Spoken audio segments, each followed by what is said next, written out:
안녕하세요. 조용히 회사 다니는 사람입니다. 저는 요즘 베스트셀러 중 하나인 도둑맞은 집중력이라는 책을 읽고 있습니다.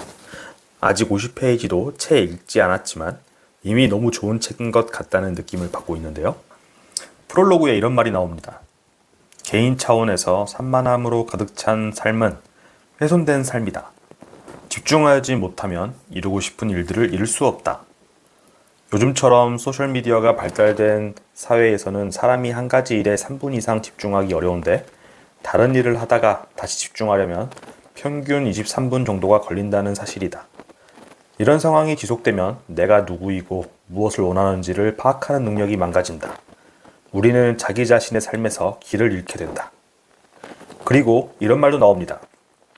우리는 자신이 노출되는 정보량의 엄청난 팽창과 정보가 들이닥치는 속도를 아무 대가 없이 얻을 수 있다고 생각하지만 사실은 모든 차원에서 깊이를 희생당하고 있다.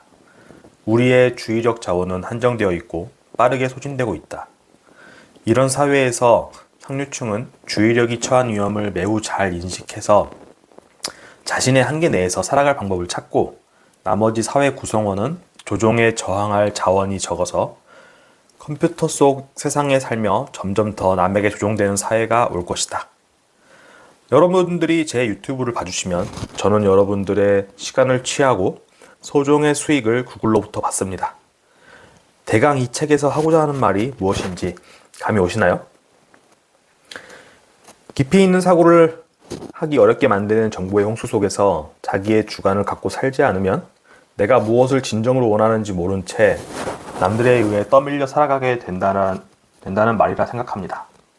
저 또한 노트북 3대, 태블릿 1대, 스마트폰 1대를 거의 한 몸처럼 지니고 사는 입장에서 그간 유튜브와 인스타그램, 블로그를 통해 엄청나게 많은 재테크 정보와 요즘 트렌드를 접하고 있는데요. 한때는 여과 없이 전달되는 정보들을 흡수하면서 제 스스로 똑똑해지고 있다는 착각에 빠져 살기도 했습니다. 이는 사실 매우 위험한 생각이었습니다. 사람들 각자는 일단 나이와 성별이 다르고 직업도 다르고 가족 구성원도 다릅니다. 즉 어떠한 정보와 사실이 누군가에게는 정답이지만 또 다른 누군가에게는 철저하게 오답일 수도 있다는 말이죠. 저는 그래도 어렸을 때부터 제 삶에 대한 주관과 철학을 갖고 있었기 때문에 사회적인 규범과 틀 안에서 남들에게 휩쓸려 가지 않는 선택을 하고자 노력했습니다. 예를 들어 여전히 누군가에게 잔소리를 듣기도 하지만 경제적으로나 양육 환경으로나 부족함이 없음에도 내 아이를 낳지 않기로 결정했고 적당한 시점에 현금 흐름을 발생시키지 못하지만 자산의 큰 비중을 차지할 수밖에 없는 아파트를 팔고 S&P 500 ETF나 SCHD에 투자하여 배당금을 받아 서울 아파트에서 월세로 사는 것을 진지하게 고려하고 있습니다. 보통은 주식으로 돈 벌어서 서울 아파트를 사려고 한다는데 말이죠. 통상적인 우리나라 사람들에게는 제 선택은 오답입니다. 경제적인 부분, 맞벌이 부부에겐 근무권이 쉽지 않아서 그렇지 그것만 아니라면 아이를 낳는 게 보통일 것이고 서울, 경기, 부동산에 대한 믿음은 거의 신앙이기 때문에 이미 신축 아파트에 등기까지 쳐놓고 언젠가 다시 무주택자가 되겠다고 하는 제 선택은 매우 어리석어 보일 수도 있겠습니다. 하지만 각자의 인생이고 각자가 더 행복해지는 방향이 무엇인지 그것만 분명하다면 어떤 선택이든 괜찮다고 생각합니다. 부부라면 부부간에 정말 많은 대화가 필요할 것이고 자기 자신의 신상과 관련된 선택이라면 스마트폰과 TV, 컴퓨터가 없는 환경에서 오랜 시간을 내면 속 깊은 곳에 나와 마주해서 대화를 나눠봐야겠죠? 제가 유튜브에 S&P 500 투자 읽지 말고 조용히 회사 다니는 이야기 영상을 남기는 것은 이미 충분한 고민을 하던 중간중간에 마일스톤을 찍는 것이라 보면 되겠습니다. 그나마 유튜브에라도 이렇게 숙고한 것들을 정리할 수 있어서 저는 제 스스로 제 삶에 대한 고민을 많이 할 수 있게 되었다 생각합니다. 우리 부부가 아이를 낳지 않기로 한 것은 아이를 낳는 것은 우리의 본능과 욕심에 의한 선택이지만 이 세상에 나와서 살아가게 될 아이의 삶은 과연 녹록할 것인가에 대해 상당한 의구심이 들었던 게 큽니다. 어른들은 보통 너무 그렇게 앞서서 생각하지 말라고 사람은 어떻게든 살아가게 되어 있다고들 하시지만 그건 다소 무책임한 관념이라 생각하거든요. 물건을 잘못 사면 반품하면 그만이지만 아이를 낳는다는 것은 한 번 태어나면 돌이킬 수 없기 때문에 매우 신중해야 한다고 생각합니다. 그리고 저를 포함한 기성세대들에 의해 만들어진 현재의 우리의 세상은 자살률 1위에 오명을 쓰고 있죠. 그런 세상에서는 저는 대를 잇지 않는 편이 더 좋겠다는 판단을 내리게 되었습니다.